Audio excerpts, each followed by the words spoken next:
Halo adik-adik, selamat datang dan salam kenal dari Ibu Kia. Karena kalian sudah klik video ini, berarti adik-adik siap belajar bersama-sama.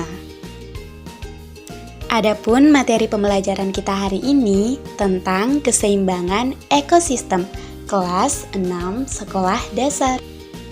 Sebelum membahas tentang keseimbangan ekosistem, adik-adik terlebih dahulu perlu mengetahui tujuan pembelajaran. Sekarang adik-adik perhatikan peta konsep keseimbangan ekosistem. Keseimbangan ekosistem terbagi menjadi dua, yaitu pengaruh kegiatan manusia dan dampak terhadap manusia. Pengaruh kegiatan manusia terbagi lagi menjadi dua, yaitu biotik dan abiotik. Biotik terdiri dari tumbuhan dan hewan. Abiotik terdiri dari batu, tanah, air, dan lain-lain. Dan dampak terhadap manusia yaitu banjir, rusaknya ekosistem hutan, punahnya hewan-hewan langka. Adik-adik, masih ingatkah kamu apa yang dimaksud dengan ekosistem? Ya, ekosistem adalah tempat saling memberi dan menerima antara makhluk hidup dengan lingkungannya. Perhatikan gambar berikut ini. Gambar tersebut adalah salah satu contoh ekosistem di hutan. Ekosistem hutan termasuk ekosistem alam. Ekosistem alam adalah ekosistem yang terbentuk dengan sendiri tanpa campur tangan manusia. Keseimbangan ekosistem. Dalam suatu ekosistem harus ada keseimbangan antara produsen dan konsumen.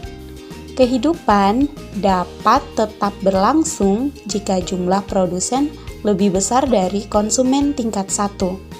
Konsumen tingkat 1 lebih banyak dari konsumen tingkat 2. Dan seterusnya. Dalam penggambaran sebelumnya, maka dapat dibuat dalam bentuk piramida makanan berikut ini.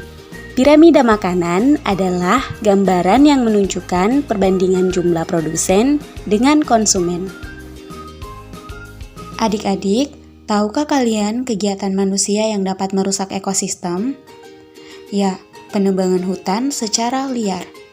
Hewan-hewan yang hidup di hutan kehilangan habitatnya.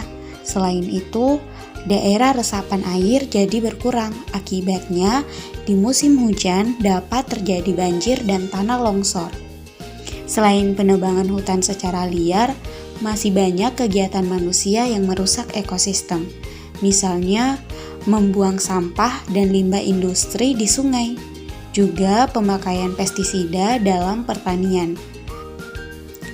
Kegiatan manusia membuang sampah dan limbah industri di sungai dapat merusak ekosistem sungai.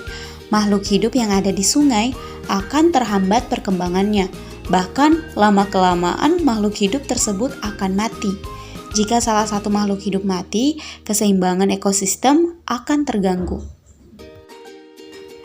Tumbuhan dan manfaatnya bagi manusia. Coba deh kamu perhatikan perabot rumah tangga yang ada di rumahmu. Misalnya meja, kursi, dan lemari. Perabot-perabot tersebut hampir seluruhnya terbuat dari kayu.